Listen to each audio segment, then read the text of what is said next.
В Мадан минният гигант Горубсо започна разпродажбата на жилищния си фонд. До сега над 270 апартамента се ползвали под наем от настоящи и бивши работници на предприятието. Те ще могат да продължат да живеят в тях, ако ги закупят.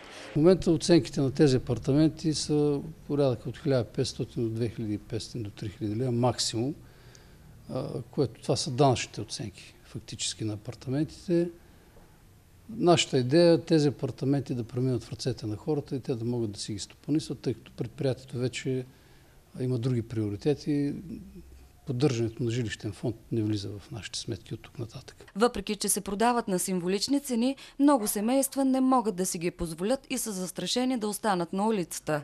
Закия и семейството й живеят в жилище на Горубсо повече от 30 години. Съпругът й е бивш работник на предприятието, пенсиониран по болест. След дълги години на хемодиализа, сега той е прикован на легло. Закия разказва, че парите в къщата едва стигат за лекарства, а 14-годишният ти син ходи на училище почти всеки ден безджобни. Разстроена жената обяснява, че ако до дни не събере 3000 лева да купи гарсонierата, ще останат на улицата. Гарсонierите викат 2300 вика за купо. И вика с префърляне, вика сигурно 36. Горе-долу ще фащат. Ако не ги намерите и съберете тези пари... Ако не може да намерим тези пари, ако има някой кандидат... Да го купи? Да купи, ще купят. Вие на улицата? На улицата. Къде друго няма, където такова. И аз затова притеснявам.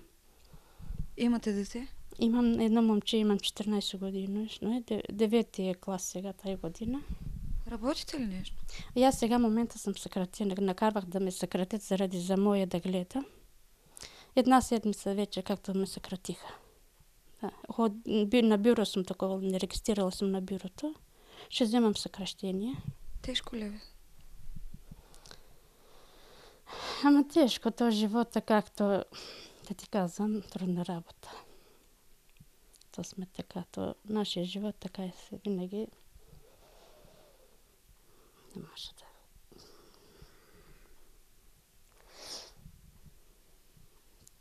То, какво да казвам, не може нищо друго да викам. Както е късмет, както дойде, това е нашата работа. Не знаем как ще стане.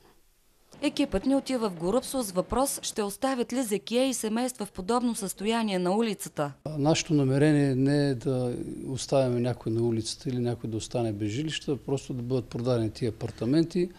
Хората, кой когато има възможност, тогава ще го купи и ще го плати апартамента.